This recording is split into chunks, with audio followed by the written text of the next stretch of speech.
আজকে আমার রেসিপি হলো চিকেন প্রন গ্রেভি নুডলস। বাড়িতে যার যা ইনগ্রিডিয়েন্টস লাগছে আমি দেখিয়ে দিলাম স্ক্রিনে।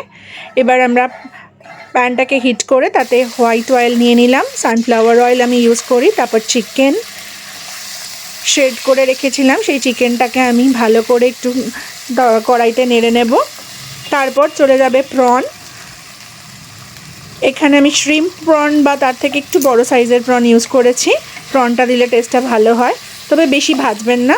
তারপর আমি সব আস্তে আস্তে আমার ভেজিটেবলসগুলো কেটে রাখলাম এবং ভেজিটেবলসগুলো কেটে রেখে হালকা করে ধুয়ে ভালো করে নিয়েছি। এবার আমি একটু নুন দিয়ে দিলাম, তারপর আরেকবার একটু নেড়ে আর একটু গার্লিক দিয়ে দিলাম, এতে ফ্লেভারটা এনহ্যান্স করে।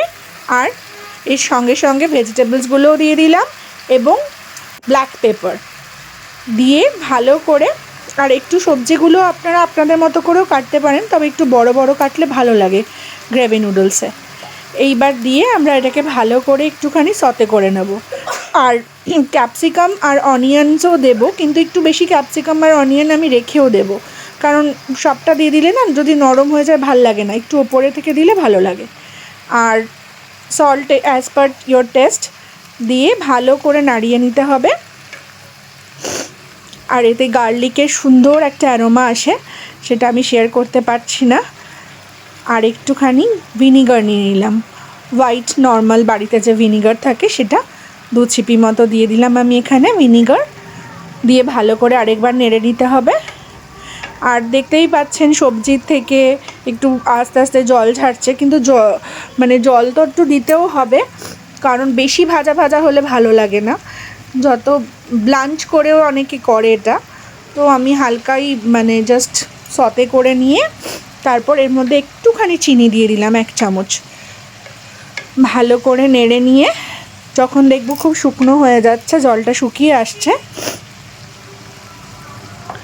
তখন আমি এর মধ্যে আবার একটুখানি জল অ্যাড করে দেবো, কারণ আমি সবজিটা আগে থেকে সেদ্ধ করে রাখিনি, এটা কাঁচা ছিল, জাস্ট ধুয়ে আমি ওর মধ্যে দিয়েছি। তো সবজিটা যাতে একটু ওয়েল কুকড হয়ে যায় সেই জন্য আমি একটু জল অ্যাড করলাম। আর মিনওয়াইল আমি এখানে এটা ঢাকনা দিয়ে আমি আরেকটা গ্যাসে আমাদের নুডলসটাকে প্রিপেয়ার করব। আর দেখতেই পাচ্ছেন এটা সুন্দরভাবে ফুটতে শুরু করে দিয়েছে। আর আরেকটা কড়াইতে আমি জল ঢেলে নিলাম এবং আমি এখানে তারপরে এগ নুডলস ইউজ করেছি। এগ নুডলসটা পাওসংয়ের বেশ ভালো খেতে হয়। এবার ওই জলটা যখন গরম হবে ওর মধ্যে আমি একটা ট্রিক করব, সেটা হলো আমি একটু এই যে চিকেন স্টকটা বেরোচ্ছে, চিকেন ভেজিটেবলের সব স্টকটা, এই ফ্লেভারটা ওই নুডলসের মধ্যে আনার জন্য এটাকেও আমি ওখানে একটু দিয়ে দেবো, কারণ সেই কারণেই আমি একটু জল বেশি দিলাম। তাতে কি হবে, নুডলসের মধ্যে ওই টেস্টার ফ্লেভারটা চলে আসে, চিকেন স্টকের যে ফ্লেভারটা থাকে বা ভেজিটেবলসের। এবার আমরা যেরকম 4 জনের জন্য 3টে নুডলসই ঠিক আছে আমাদের, আপনাদের যেরকম পরিমাণ মতো মনে হবে বাড়িতে যতজন মেম্বার সেই হিসেবে করতে পারেন। তবে হ্যাঁ, এটা বানিয়ে সঙ্গে সঙ্গে খেয়ে নিতে হবে, কিন্তু এটা সেই জন্য আমি প্রেফার করবো এটা ডিনার টাইমেই খাওয়া ভালো। আর আরেকটা, এবার যখন সেদ্ধ হয়ে গেছে ওটাকে আমরা নামিয়ে একটু ঠান্ডা জলে ওটাকে ধুয়ে ড্রেন করে নেব। তারপর আবার কড়াইতে দেখতে পারলেন আমরা একটু ক্যাপসিকাম আর অনিয়ন যেটা রেখেছিলাম লেফট ওভার, ওইটাকে দিয়ে এটাকে একবার জাস্ট নেড়ে নেব হালকা করে কড়াইতে, হালকা তেলে, যাতে এটা ফ্লেভার থাকে। আর দেখবেন নুডলসটাও যাতে একটু অয়েলি হয়ে যায়, নয়তো বেশি ময়দা ময়দা লাগবে। আর মিনওয়াইল আরেকটা গ্লাসে আমরা কর্নফ্লাওয়ার, স্যালারিটা বানানোর জন্য 2 চামচ মতো কর্নফ্লাওয়ার নিয়ে আর ঠান্ডা জলে ভালো করে ওটাকে বিট করে নেব। নিয়ে যে গ্রেভিটা আমরা বানাতে দিয়েছিলাম আগে থেকে হচ্ছিল, সেই গ্রেভিটার মধ্যে এই কর্নফ্লাওয়ারের স্যালারিটা দিয়ে দেবো। তাতে কি হয়, গ্রেভিটা একটু থিকনেস বাড়ে। আর হ্যাঁ, একটু সোয়া সস তো দিতেই হবে চাইনিজ খাবার, তবে আমি একদমই আজিনামোটো ইউজ করি না, আপনারাও করবেন না, ওটা আনহেলদি আমি শুনেছি। তো এর মধ্যে এবারে সোয়া সস চলে গেল। আর যে যেরকম ঝাল খায়, যদি খুব স্পাইসি খায় তাহলে একটু বেশি ব্ল্যাক পেপার দেবেন।